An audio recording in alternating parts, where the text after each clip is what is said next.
Hello बच्चों, आप सभी का स्वागत है आपके अपने यूट्यूब चैनल कंपोजर पर। आई होप कि आप सभी अच्छे होंगे और आप लोग का जो भूगोल का पेपर था, ज्योग्राफी का, वो काफ़ी अच्छे से गया होगा।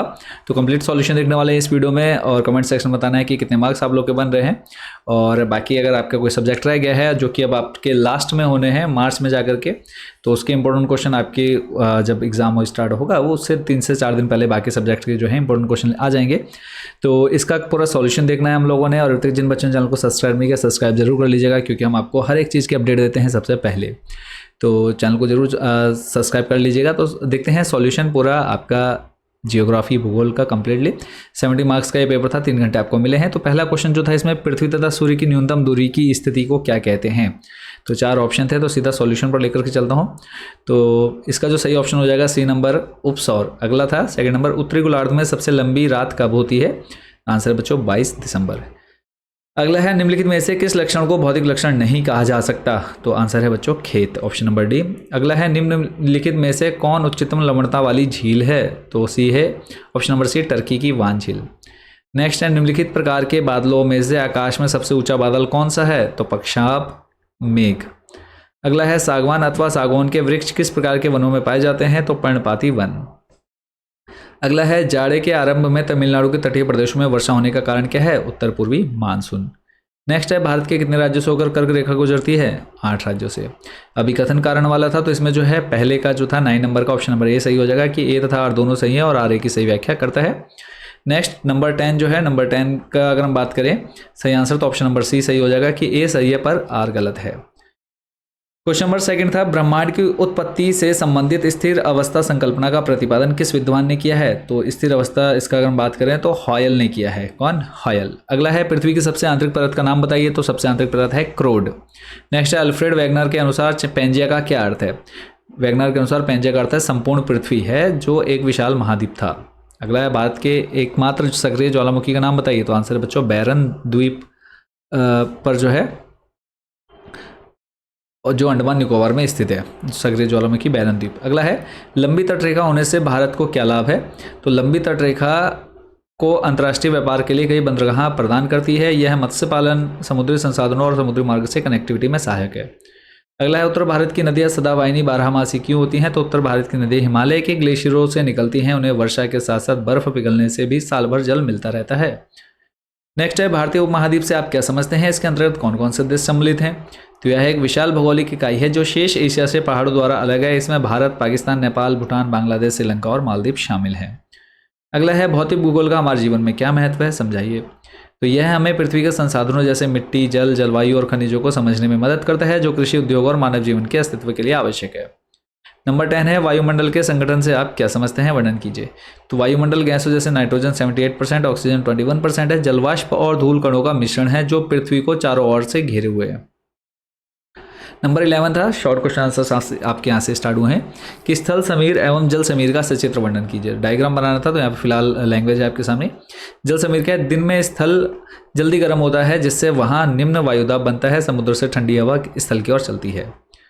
स्थल समीर है, रात में स्थल जल्दी ठंडा हो जाता है जबकि समुद्र गर्म होता है, हवा स्थल से समुद्र की ओर चलती है। ज्वार भाटा किसे कहते हैं, ज्वार भाटा का महत्व बताइए। तो यह बच्चों, सूर्य और चंद्रमा के गुरुत्वाकर्षण के कारण समुद्र के जल स्तर का ऊपर उठना ज्वार और नीचे गिरना भाटा कहलाता है। महत्व इसका, नौ संचालन और जहाज़ों को बंदरगाह तक पहुंचाने में मदद करता है, मछली पकड़ने में सहायक है, ज्वारीय ऊर्जा से बिजली बनाने में मदद मिलती है। अपक्षय कितने प्रकार के होते हैं, जैविक अपक्षय को विस्तार से बताइए। अपक्षय 3 प्रकार के होते हैं, भौतिक, रासायनिक और जैविक। जैविक अपक्षय क्या होता है, इसमें जीव जंतु और वनस्पतियों द्वारा चट्टानों का टूटना शामिल है, जैसे पौधों की जड़ें दरारों में घुसकर चट्टान तोड़ देती हैं, या केंचुए और बिल बनाने वाले जानवर मिट्टी को ढीला कर देते हैं। 14 है, नदी निर्मित स्थलाकृतियों के नाम बताइए तथा डेल्टा निर्माण की प्रक्रिया समझाइए। तो स्थलाकृतियाँ, वी आकार की घाटी, जलप्रपात, विसर्प और गोखुर झील। डेल्टा निर्माण, जब नदी समुद्र में गिरने वाली होती है तो उसकी गति धीमी हो जाती है। नदी अपने साथ लाए मलबे को मुहाने पर जमा करने लगती है जिससे पंखे के आकार की आकृति डेल्टा बनती है। अब ये था तालिका से रिलेटेड, आपको एक पूरी तालिका डायग्राम यहाँ पर तालिका दी हुई थी क्वेश्चन पेपर में, दिखा देता हूँ मैं आपको एक बार इधर। अब इससे संबंधित प्रश्न आपसे पूछे गए थे, ये जो तालिका देख रहे हैं आप, तो इसमें सबसे कम लवणता किस महासागर की है, तो इसका हो जाएगा उत्तरी प्रशांत महासागर। फिर है सर्वाधिक लवणता किस महासागर में पाई जाती है, तो लाल सागर। फिर है अधिक लवणता पाए जाने का कारण क्या है, तो उच्च वाष्पीकरण की दर और ताजे जल नदियों की कम आपूर्ति के कारण लवणता बढ़ जाती है। फिर था क्वेश्चन नंबर 16, प्लेट की रूपांतर सीमा, अभिसरण सीमा और अपसारी सीमा में मुख्य अंतर क्या है। अभिसरण मतलब होता है जब दो प्लेटें एक दूसरे की ओर आती हैं और टकराती हैं। अपसारी होता है जब दो प्लेटें एक दूसरे से दूर जाती हैं। रूपांतर मतलब होता है जब प्लेटें एक दूसरे के समानांतर क्षैतिज दिशा में खिसकती हैं।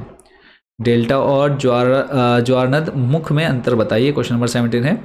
तो डेल्टा नदी के मुहाने पर मलबे के जमाव से बनता है और उपजाऊ होता है, जैसे सुंदरवन। ज्वारनद मुख तब बनता है जब नदी का मुहाना गहरा होता है और मलबा समुद्र में बह जाता है। यह खारा और ताज़ा जल मिलता है, जैसे नर्मदा नदी। उसके बाद जो है लॉन्ग क्वेश्चन आंसर्स हैं आपके यहाँ से। भारत को कितने भू आकृतिक विभागों में बांटा जा सकता है, किसी एक की व्याख्या कीजिए। तो भारत को मुख्य रूप से 6 भागों में बांटा जाता है। उत्तर का पर्वतीय क्षेत्र यानी हिमालय, उत्तर भारत का विशाल मैदान, प्रायद्वीपीय पठार, भारतीय महामरुस्थल, तटीय मैदान और द्वीप समूह। इनके बारे में जो है आप लोग आराम से डिटेल में पढ़ लीजिएगा। नेक्स्ट 19 नंबर है, उत्तर भारत की नदियों की महत्वपूर्ण विशेषताएं क्या हैं, ये प्रायद्वीपीय नदियों से किस प्रकार भिन्न है।